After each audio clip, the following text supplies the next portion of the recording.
వాళ్ళు అన్ని రకాలుగా తటస్థంగా ఉండాలి.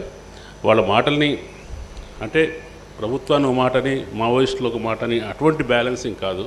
వాళ్ళు తమను తాము ఎక్కడ స్పేస్ చేసుకోవాలి, ఎక్కడ ప్లేస్ చేసుకోవాలనేది ఆలోచించేటప్పుడు ఎక్కువ యాక్సెప్టబిలిటీ వచ్చినట్టుగా చూడాలి.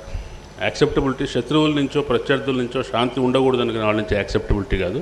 సాధారణంగా ప్రజలు ఎవరైనప్పటికీ, నేను మావోయిజం అనేది తెలియని వాళ్ళైనా ఎవరైనా సరే అట్లా పదుల సంఖ్యలో మనుషులు చనిపోతూ ఉంటే ఆ మనుషుల్ని గతంలో టార్పాలిన్ షీట్లలో చుట్టేవాళ్ళు, ఇప్పుడు కొత్తగా జిప్పులు పెట్టిన బ్యాగులు కుట్టించారు అమెరికాలో, ఇరాక్లో వాళ్ళకి చేసినట్టుగా.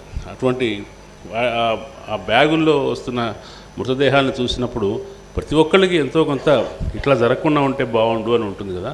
ఇట్లా జరగకుండా ఉంటే బాగుండు అనుకునే వాళ్ళందరూ కూడా ఈ పరిస్థితిని మార్చడానికి జరిగే ప్రయత్నంలో భాగం అయ్యేటట్టుగా చేయాలంటే దాని గురించి మాట్లాడేవాళ్ళు చాలా ఒక న్యూట్రల్, ఒక కొత్త స్పేస్ని క్రియేట్ చేసుకొని దాని నుంచి మాట్లాడాల్సిన అవసరం ఉంది. అది ఎట్లా చేయాలనే విషయం చాలా చర్చించాలి.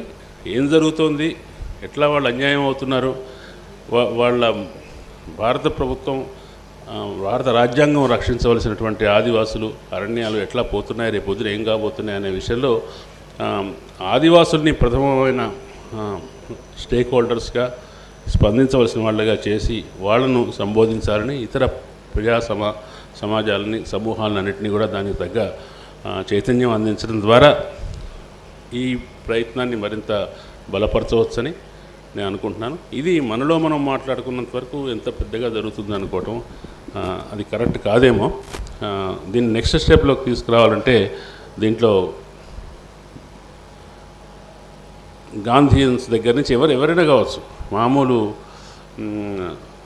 సాధారణమైన చైతన్యం ఉన్న వాళ్ళందరూ కూడా దీంట్లో భాగస్వాములు అయ్యేటట్టుగా చేయాల్సిన అవసరం ఉంది. ఆ బాధ్యత ఇప్పుడు ఎవరైతే ముందు పైనీర్స్గా ఉండి ఈ ప్రయత్నాన్ని ప్రారంభించారో వాళ్ళు ఎక్కువ బాధ్యతగా దీని డైరెక్షన్ని మలచాలని, దీంట్లో ఏమీ ఓవర్టోన్స్ లేకుండా, ఈ ప్రయత్నానికి హానికరమైన డిస్కోర్స్ లేకుండా చూసుకోవాలని చెప్తూ థ్యాంక్ యూ.